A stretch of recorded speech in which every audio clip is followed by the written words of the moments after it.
Hello and welcome back to the Saudi Football Fanatics channel. We are very excited as the Russian Saudi League is about to restart, and we are back from holiday and our full team is here. Hi guys. Hi Jula. Hello, hello. Well, it's nice to be back, isn't it? Yeah. No, we can say that. Not very enthusiastic, but we already. I'm a bit tired after 2 hours of discussion. Yeah. Before Yeah. Well, we have a lot to talk about, I think, and we already had some quality football moments in this season. Although the league itself has not started, but we had the Super Cup, so it's time to talk about the Super Cup because we have seen the top teams of the league already in action, and there are some interesting topics I would like to discuss with you in the coming minutes. Russian. Russian. Saudi League. I would not say quality moments, but moments is enough, I think, for these matches. some kind of a pre-season fun that we could see, I would say, at least from most of the teams. Okay, but let's discuss about let's discuss this anyway. So, our enthusiasm continues. Yeah. Just very briefly about the setup of the cup and the results, and then I would suggest to dive into some key topics instead of just going through the results, because everyone can check the results. So the top four of the league fought for the cup, and Al-Hilal played with Al-Ahli, and on the other semi-final was Al-Nassr versus Al-Taawoun. And I think the first topic we should talk about is Al-Hilal was almost caught by Al-Ahli. And will anyone have a chance again this season? Because by the time we thought that Al-Hilal is over, well, they came back again, and in the penalty shootout, Al-Ahli became defeated. Yeah, it's not just about the penalties, right? I mean, it's every time when you believe that at some point any other team will just beat Al-Hilal, then come the injury time, as in this case as well, and they always equalize. In this case, with a classic Mitrovic header. Obviously, then they had the advantage in the case at the time of the penalty shootouts. That's true, but Al-Hilal did not lose or did not fail to qualify for the final because they did not win the penalty shootout, but because they allowed Al-Hilal to equalize against them in the last minutes, and they are not the first team to allow Al-Hilal to equalize in the last minutes. Yeah, but anyway, it was a quite tight match. So it can give you a little bit of confidence, at least, to Al-Ahli for the entire season, that they are on a good way, and maybe they can catch not just Al-Hilal, but at least the top two position. As we saw the performance of Al-Nassr, I think there's a chance for Al-Ahli to reach the top two at the end of the season, especially if Al-Nassr, but I know that it's our next topic, just a little bit of a trailer from it, that if Al-Nassr won't be able to sign anybody in the coming days, then it could be a tough year for them, and maybe Al-Ahli will be able to reach the top two if they keep up this kind of performance what they showed against Al-Hilal. Yeah, but that's the point, right? That's what we have seen last year as well. We discussed about, okay, it will be close between Al-Hilal, Al-Nassr, and Al-Ahli, and it was not close. There was more than 15 points between the first and more 15 points between the second and the third team. So it was one preseason match, and everyone in their, I don't know, history one time played a tough match against Al-Hilal, so I could not draw any conclusion on this. I agree that Al-Nassr must urgently strengthen the squad. But just because Al-Ahli managed to only lose against Al-Hilal with the last-minute equalizer, I would not draw any conclusion that they will be closer to Al-Nassr just because of that. Yeah, I think we should jump to the next topic then, because no disrespect to Al-Taawoun, but as I understood, I didn't have the chance to watch the match, unfortunately, but I just confirm it, András, please, that Al-Nassr convincingly won the semi-final against Al-Taawoun. Yeah, it was quite convincing. Al-Taawoun was really not that bad, so I'm not saying that, honestly. Al-Nassr was not too convincing for me on that match either. But still, they had the qualities to score twice, while Al-Taawoun did not manage to do that. So it was a rather easy victory for them. But Al-Taawoun showed some quality on some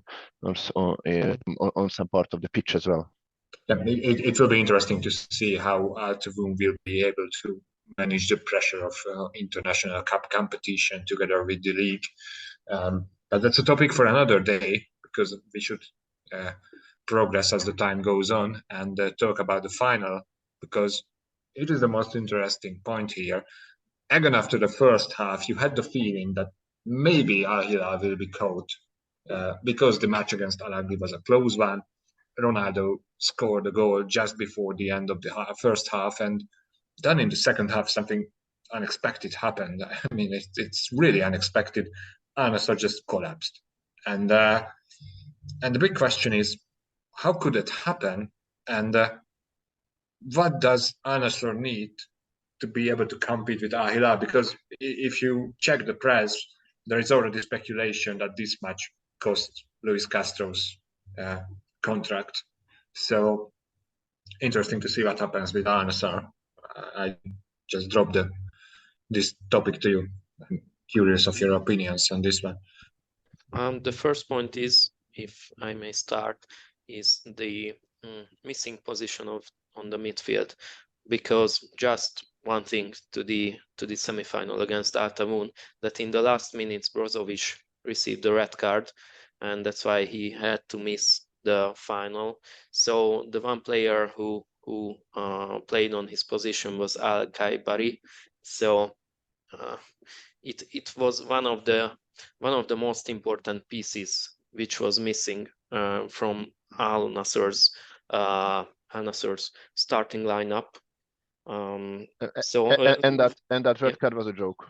We have to say that. Yeah. So. Yeah. So, and yeah, if you miss such an experienced player like Brozovic, then mistakes can happen. The second point is also the defense of Al-Nassr. Sorry, just but it didn't happen in the first half. So and the way that was a demolition. So it's not just one mistake. Al-Nassr barely had the ball in the second half. So I wouldn't blame it on the absence of Brozovic. Okay, that is why I said that it's the first point. The second one is the defense of Al-Nassr, which was not the best, let's say, last year either. And also the goalkeeper position is also questionable. So I'm sure that they need some reinforcements there, not just in the defense, but also the goalkeeper position, and maybe someone for the midfield if one of their core players is missing, just like Brozovic missed this game. So I think more players have to come to Riyadh, to the team of Al-Nassr, and not just the coach should be changed.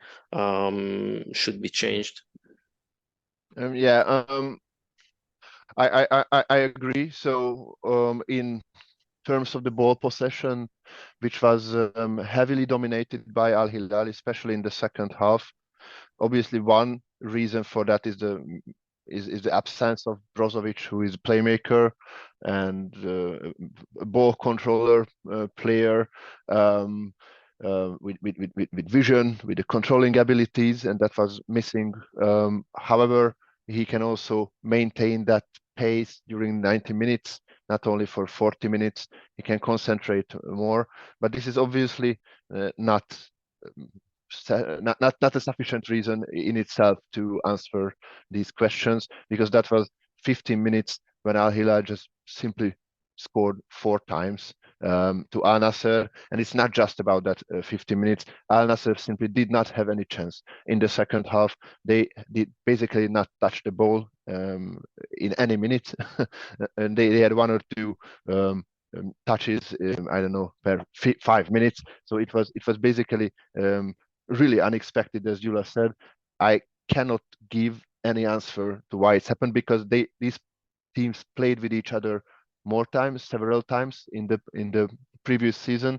Obviously, we can say that in these times Al-Hilal is the better team, but with not that much. So that was kind of clear during the last season. So it was some kind of unexpected demolition of the defense of Al-Nassr, and the Al-Nassr's individual defenders heavily contributed to that with very, very unresponsible defending, as well as the goalkeeper Bento, who was, I believe, involved in 3 goals, and Bento came as a strengthening, a solution for the goalkeeper position.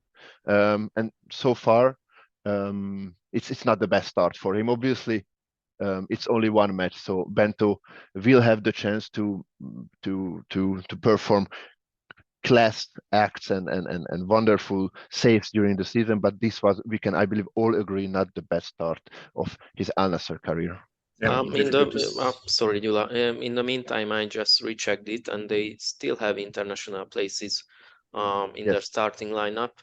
So maybe they could sign someone from Europe as well, not just from the Kingdom's market. Especially so because they loaned out. Yeah. They loaned out Fofana against Al-Ettifaq, right? Yeah, I can confirm that. Yeah, but do you think Castro needs to go after this? Because we say that 1 match, it would be harsh to make conclusions. I believe that's a no-brainer. Yes. So I like him. I know it's even supported by the king of football after the news that we could read about this match and emotions after the match. But as far as I know, the management or the board of Al-Nassr already made its decision. It is presided by Fernando Hierro, but obviously the chairman will decide at the end of the day. As far as we know, based on the articles and the news, decision has already been made, but it's not official. It would only be official when the replacement, they find the replacement. And this is what we know. So I would say 90% that Castro will leave his position. All right. Last topic for this episode is let's talk about a little bit about positive things. One is the form of Ronaldo and Mitrovic. Both of them started this season where they left off last year. So Ronaldo was involved in each of Al-Nassr goals during the Super Cup, and Mitrovic had an immense 3 goals and 1 assist. So it's great to see them get back running. But I really wanted to ask your opinion about is not this, because obviously you would say that yes, it's great. But one more thing, which is even more great, is to have a chance to be in Abha once again. Because deep in my heart, I miss them. I will really miss Abha this year, and it was a wonderful feeling. Great to see that. Sorry, just to be connected to the Ronaldo Mitrovic topic. It could be a tough decision on the level of fantasy football, which about we will have another episode, that whether you have the chance to play with both of these strikers. But yeah, and connected to APA, yeah, it was nice to see this beautiful stadium again. Yes. Yeah, great. Well, I miss them. I miss them. I miss them too, and I hope that next year they will return where they belong. Yeah, obviously. We really hope that Abha is going to be back, but it was great to see that this historic football city had the chance to was the Super Cup, and everything went really well. So yeah, nice. Maybe as last first, Gyula, we talked about a lot of things now about Al-Nassr, what needs to be changed or why we do not understand the level of their performance. But as an Al-Nassr supporter, let me congratulate Al-Hilal for the next cup they have obtained in the recent period, because it's not just about the or the bad performance of Al-Nassr, but again a very nice performance by Al-Hilal. So it's the 4-1 is not just because of Al-Nassr, it's because of Al-Hilal as well. Special congratulations need to go to Neymar, who is still injured, and I can't even count how many cups he won during his spell in Saudi Arabia. Yeah, if we talk about positives, it could be interesting to see Neymar Jr. returning, because as I understand, it's close. Maybe in September or October we will see him. His next injury or his return to the club? Or maybe his next cup. We will see. Okay.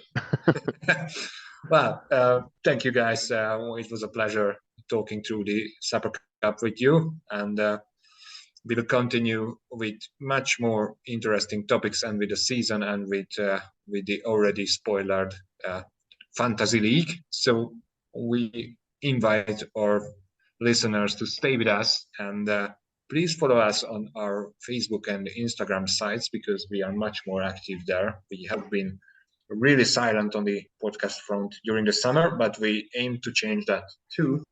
But please, if you liked it, keep following us on our platforms, and especially on Facebook and Instagram. See you soon. Cheers.